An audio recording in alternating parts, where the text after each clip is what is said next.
but the sunlight hits in so many ways. Grab my shades and hit the streets, no plan, chasing vibes like seashells in the sand. Radio hums a tune I can't name, crooked smiles, crashing waves, no shame. Hello, welcome, my name is Leah and this is round 2 of colourwork sweaters that are not round yokes. Today I have another 20 sweater patterns I would like to share with you. These are all pullover sweaters, so not cardigans, and they are a follow-up episode of the first one that I did a few months ago when I shared with you 20 colourwork sweater patterns that were not round yokes. And the main reason I shared that video was because I have a really hard time wearing round yoke sweaters, and the irony is not lost on me. I am again wearing a round yoke sweater. Today I'm wearing my second Celeste sweater. I wore my first one in the previous video and I thought today it would be fitting to wear my second one. As you can see, if you've watched the first one, this one does not have a mock neck. It just has a regular crew neck and it is hitting me in the most awkward spot possible. I find it very uncomfortable to wear, but I will be modifying this one very soon. I have purchased another ball of this main colour yarn so that I can put a turtleneck on here, and hopefully that will alleviate some of the fit issues that I have. I probably will also put some short rows into the actual neck band. So when I do that, I will be sharing it in my podcast. So if you are interested in seeing that, please do subscribe and keep an eye out for my future videos. So without further ado, let's jump into the 20 sweater patterns I have to share with you today. As always, I don't like to share too many numerical details in these videos. I find it very tedious to listen to, and therefore I prefer to just tell you about the construction and the yarn weight and the things that are interesting and striking to me, and anything else that you might want to find out about. I will invite you to click on the link in the description box below, and that will take you to the Ravelry bundle that I've created for this video. And the bundle for this video is actually a follow-on of the bundle from the first video, so it's the same bundle so that you can just check out all the patterns on there, and I added these patterns below the 20 patterns from last time, and that way hopefully I will be able to keep adding to this list. I will try my best to let you know whether a pattern is size inclusive or not, so that you know before clicking on the link, but please forgive me if I get it wrong. Sometimes these pattern descriptions on Ravelry are a little bit hard to navigate. Right, let's jump in. The first pattern I would like to share with you requires no introduction at all. I am sure you're familiar with it, everybody's seen it, a lot of people have knit it. It is the porcelain sweater by Lena Holmer-Samsa, also known as Le Knit. And the only reason I didn't share that in last video was because the rosy sweater was sort of hot off the press from her, and I didn't want to share too many patterns from one specific designer per video, so I saved it for this video, thinking that I might actually film this video at some point later, and yes, here we are. So this is a very well-known pattern, and for good reason. It is an absolutely gorgeous design. It is a top-down drop shoulder sweater worked in DK weight, and the pattern originally was designed in this creamy white colour with the striking cobalt blue colour work, reminiscent of porcelain tiles, hence the name. And if I were to knit this, I would definitely knit it in the original colours. I think it's absolutely stunning.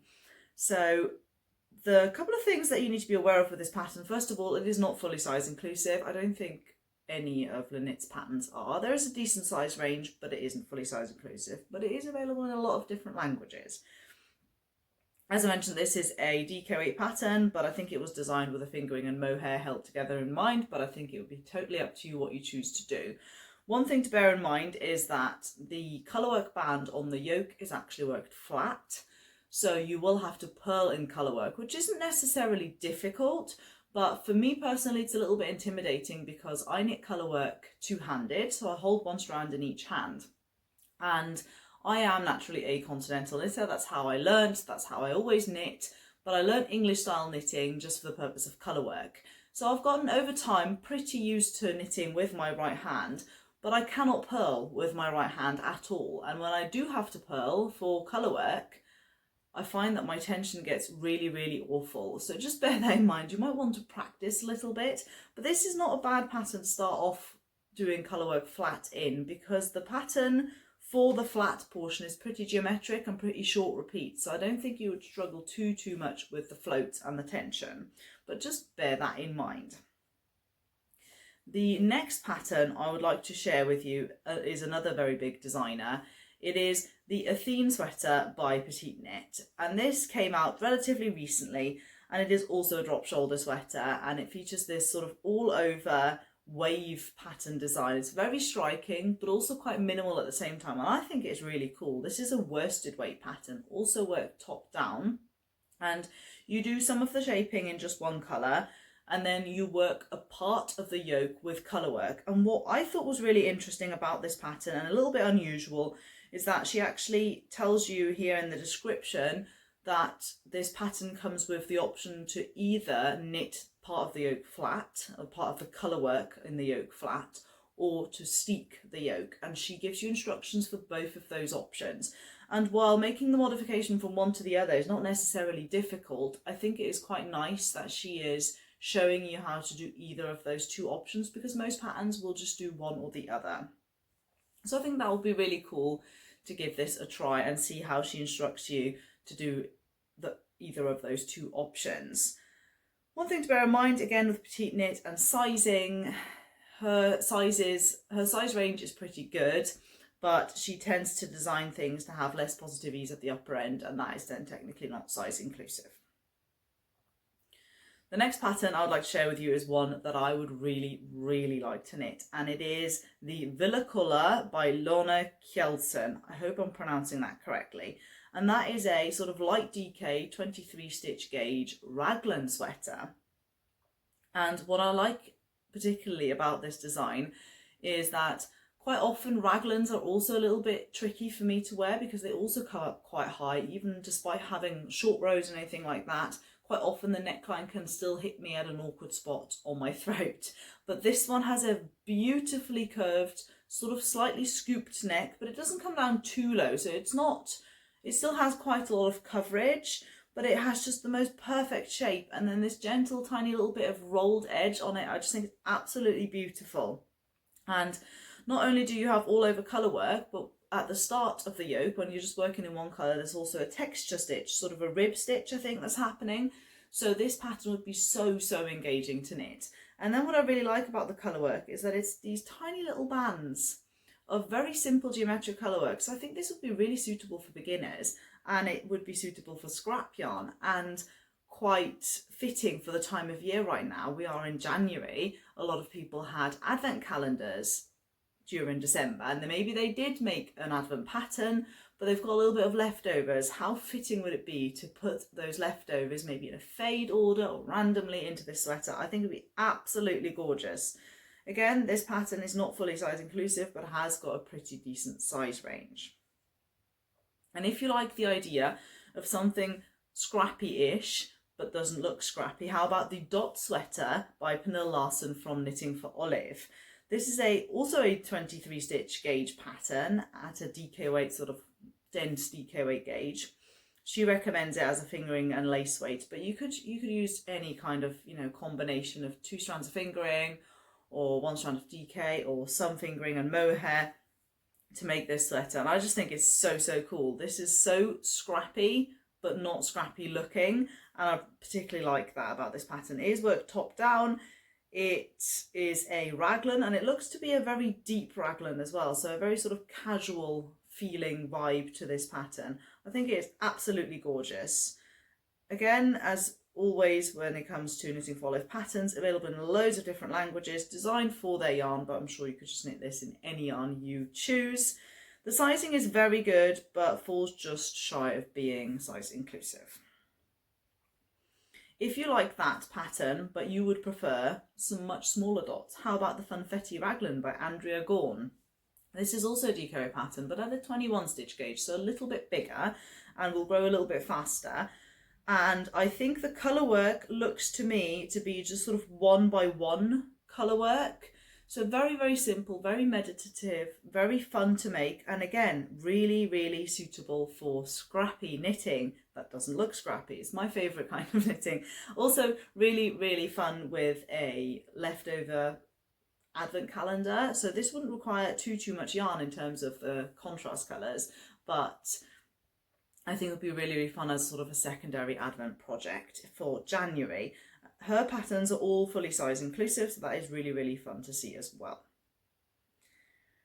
Next, I have a pattern that I have knit, and I love this design, and this design deserves to be shouted about a little bit more, and it is the Patagonia Peaks by Maya Deglan. She has a podcast here on YouTube. She goes by Maya Tinks, and I test knit this pattern. It is a size inclusive pattern, and it is a sort of chunky-ish gauge pattern.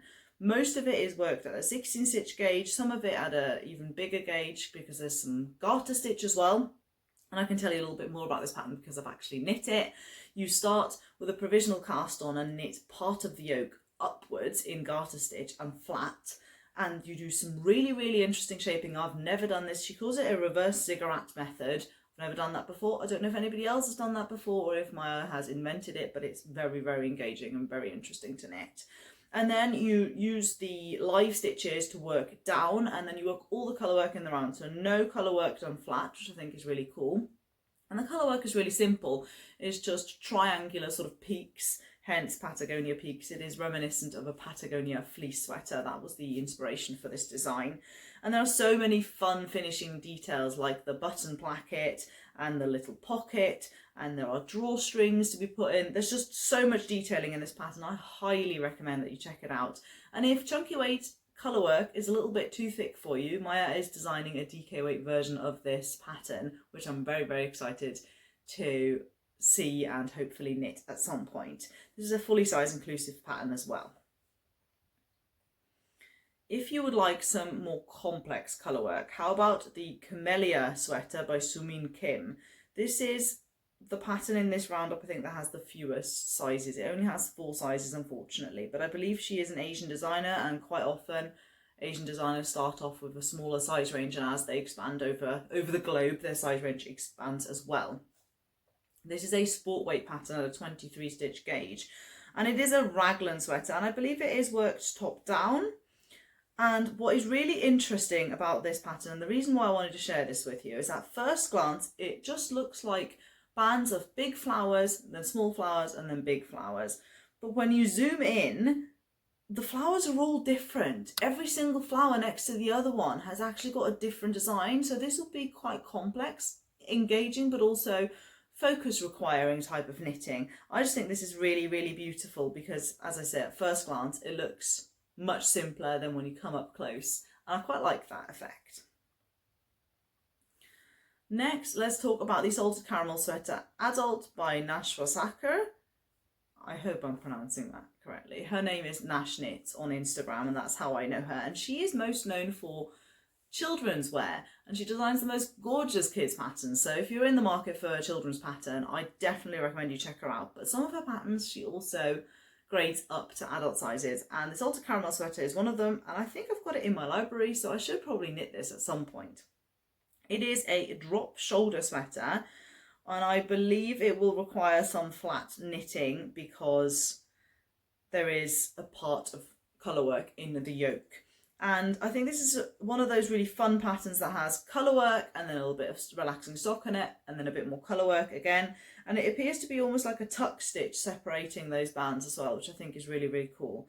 And you could play with high or low contrast in this pattern, like you can see in the pattern photos as well, which I think is really beautiful. And there's a matching one for children. So if you like that kind of matchy-matchy look, that would be a really cool idea as well. The next pattern I'd like to share with you is the Wonderful Sweater by Olga Pitano Designs. Wand as in like W-A-N-D, not W-O-N-D. And this is a fully size inclusive raglan sweater, worked top down, and it has the most gorgeous little intricate looking but very geometric colour work. And these are little bands of colour work that you can do in different colours, which I think is really, really beautiful. And I think this is, again, a pattern that would be really suitable for leftovers or scraps. You could also, again, use your advent calendar, which I think would be really fun. I just think this is such a gorgeous design. Very, very simple in terms of, you know, the actual colourwork chart, I imagine. but very effective. And again, a really nice neckline on that raglan too, which is something I always look out for. It is worked at a 24 stitch gauge, so it is quite a small gauge. I guess you could probably use fingering weight held single at a really sort of loose fabric, or she recommends sport plus lace, which sounds a little bit odd. To me, that would be much thicker than a 24 stitch gauge. So I'm not 100% sure what happened there, but you could definitely play around with this. And because it's a raglan, I guess you could probably also start with a smaller size and then carry on increasing or stop increasing. Raglans are really, really easy to modify in terms of how much size you add or omit, I think. If you like bands of colour work, here's another one for you. This is the Brigid sweater. And this is a pattern by Megan Horton. She goes by Pearl by Ray on Instagram, and that is how I know her. And I think this is such a beautiful, really, really striking pattern. It's a worsted weight gauge, so it will grow pretty quickly. And it is all over colour work and these really gorgeous bands, followed by a tiny little bit of stockinette and some sort of little bit of flea stitch, and then back to this gorgeous band of colour work. And there are several colours within those bands, so I think they would be really, really engaging to knit. This is a drop shoulder pattern, so you will have to knit some of the colour work flat. And the one thing that doesn't massively appeal to me are the really, really big sleeves. I think they look really cool, but they would be quite impractical for me. So I would probably have to modify the sleeves for myself to make them have some decreases. This is a size inclusive pattern as well, which is wonderful to see. Next, last time I shared the Iris sweater with you from Trin Annalie, so how about the Old Compass sweater today from the same designer? This is another really, really gorgeous sweater design by her, and it is a raglan design with a mock neck, which was just really trending for quite some time, I think. I just think this is absolutely beautiful. Again, a repeated type of colour work, so there are bands, but these aren't really interrupted by any stockinette stitch. So I think this would be a very sort of involved knit. There isn't any relaxing stockinette in between, but none of the colour work looks overly complicated to knit, so I think this would be a really fun project. It is a 28 stitch gauge, so much like the Iris sweater, it is a time investment, so just bear that in mind. And it is a size inclusive pattern as well, which is wonderful to see. Next up, I would like to share with you a couple of patterns by Rachel Ilsley. She is known as Unwind Knitwear. I'm sure you're familiar with her. She makes some absolutely stunning colourwork sweaters. A lot of them are round yokes, and a lot of them are inspired by pieces of music or architecture or art. And I just think she is just an incredible designer. And the first pattern I'd like to share with you is the Kismet, which is a fingering weight top-down raglan sweater. And I actually knit this one, but I made some modifications to knit it at a DK weight gauge. Unfortunately for me, the neckline was still hitting a little bit too high, but I now have the know-how that if I were to knit this again, I would probably be able to modify that to come a little bit lower. And had I knit it in fingering weight, maybe it wouldn't have bothered me as much either. And this sweater has got a tiny bit of plain stockinette and then a lot of colour work, and then some more plain stockinette at the bottom. And what I particularly like is that the colour work goes past the yoke. There isn't like a sharp line at the yoke end and then just plain stockinette. It goes further. And it was pretty simple colour work, very geometric, no long floats, but there is a raglan increase to be worked at the same time. So it is relatively involved at the same time. Okay, so her pattern is not fully size inclusive. It kind of depends how much ease you want at the upper end. So there's just a little bit of sizing missing there.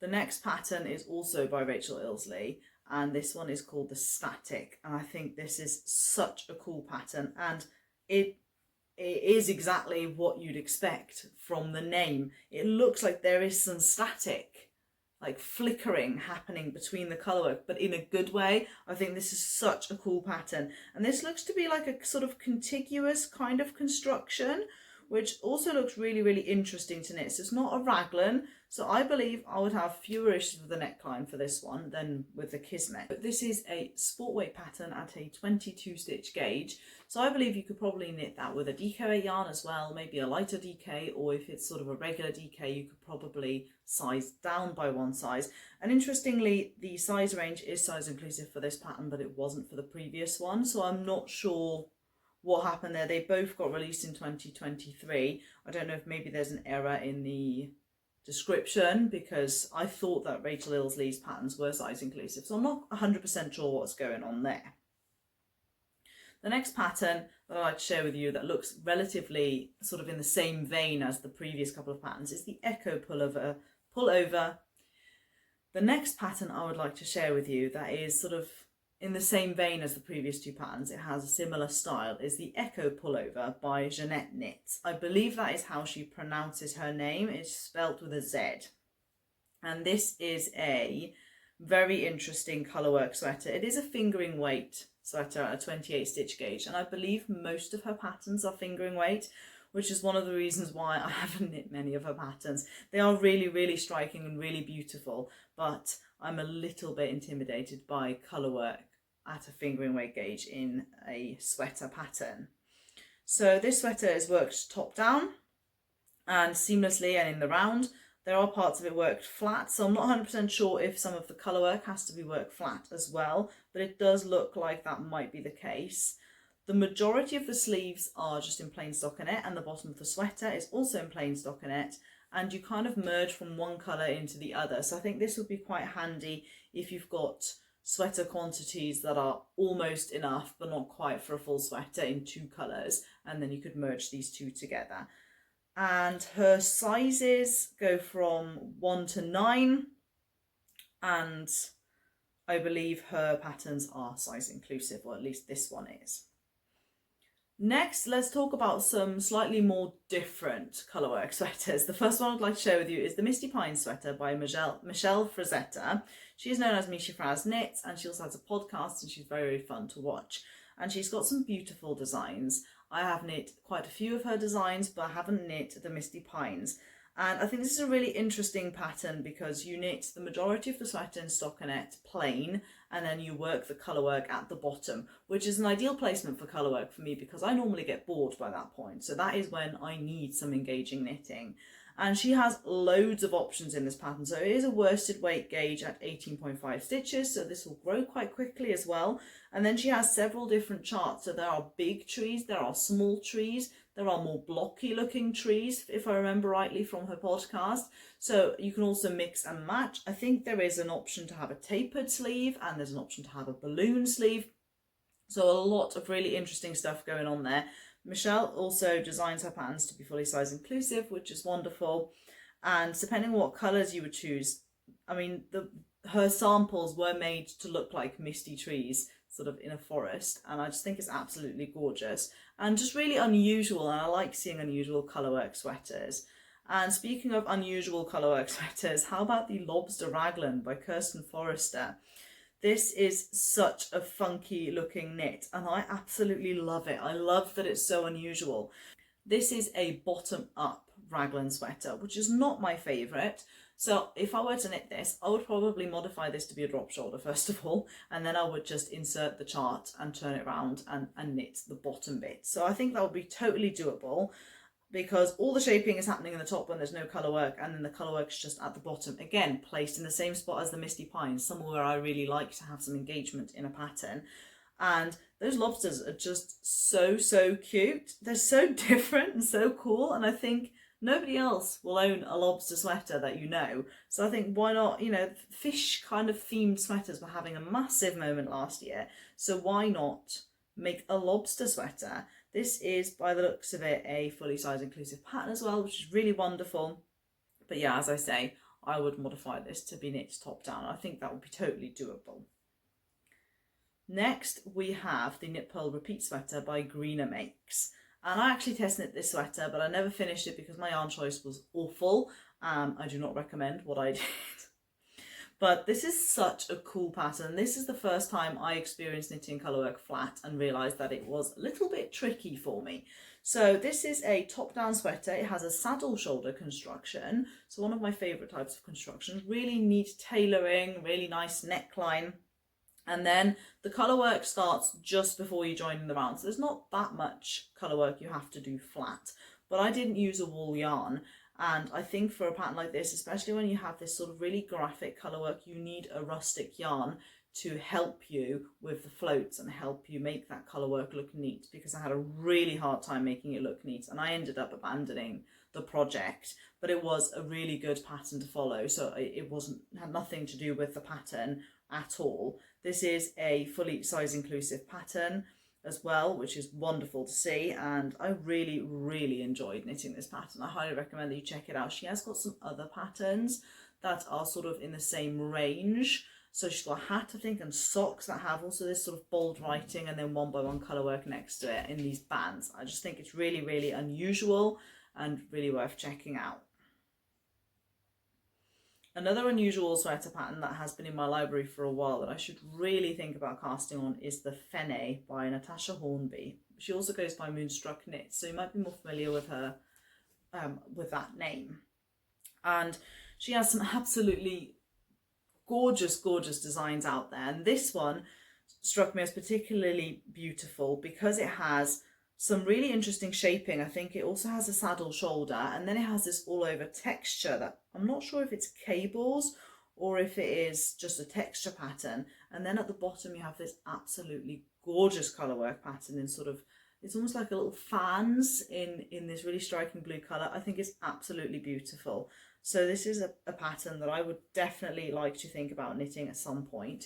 It is unfortunately slightly shy of being size inclusive, so please do bear that in mind. It is a fingering weight pattern, but worked at a 22 stitch gauge. So I would be inclined to knit this in a DK weight and take into account that the sweater might turn out a little bigger than she intends, because it is quite a fitted pattern, and that is the only sort of thing that is putting me off a little bit, because I prefer a sweater with a little bit more positive ease.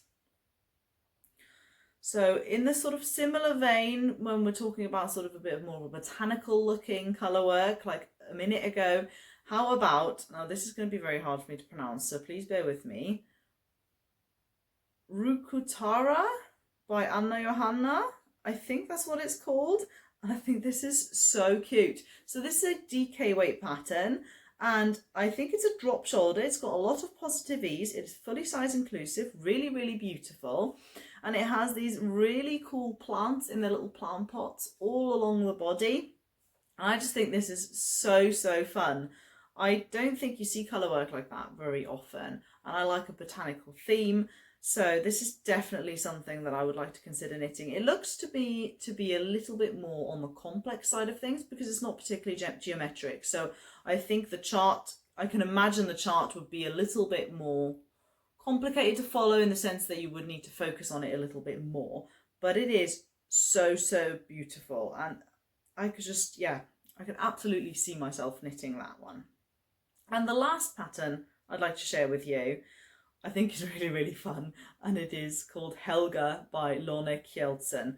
Again, a pattern that doesn't have the best size range, but it is so cute. I mean, look at those moose.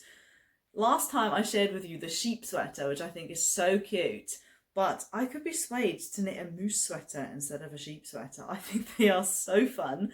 They look so just scattered all over the place, and this is a raglan sweater, and again it's got this really beautiful scooped out neck, which I think would be so wearable for me, and I just think this is amazing. I could absolutely see myself having a moose sweater, because again it would be a bit unusual. Not everybody has a moose sweater, so I think this would be really fun to knit. But it is bottom up, so bear that in mind. It is a sport weight gauge at 23 stitches, so a light DK would probably work as well. I think I could get over my disliking of bottom up sweaters for a pattern like this. I do believe that you will have to knit some of the colourwork flat at the top in order to create the scooped out neckline for the raglan, because I can't imagine that being done with any kind of steek, so just bear that in mind as well. But how fun is that pattern? Maybe a little bit wrong time of year to think about that, because I think it has a little bit of a Christmassy vibe, but you could start your Christmas sweater now, and by doing so have a Christmas sweater to wear straight away when we get to the next Christmas season, which is definitely something I think about every January, same as I think about making colourwork stockings, and then it doesn't happen. But definitely something for me to think about in the near future. So I really hope that you enjoyed this pattern roundup. I hope you enjoyed seeing some more colourwork sweaters that are not round yokes, that don't do this to people like me at least. And if you enjoyed this video, I would really appreciate it if you liked and subscribed. Leave me a comment down below letting me know which of these patterns you would like to hop onto your needles, and I hope to see you very soon. Thanks for watching.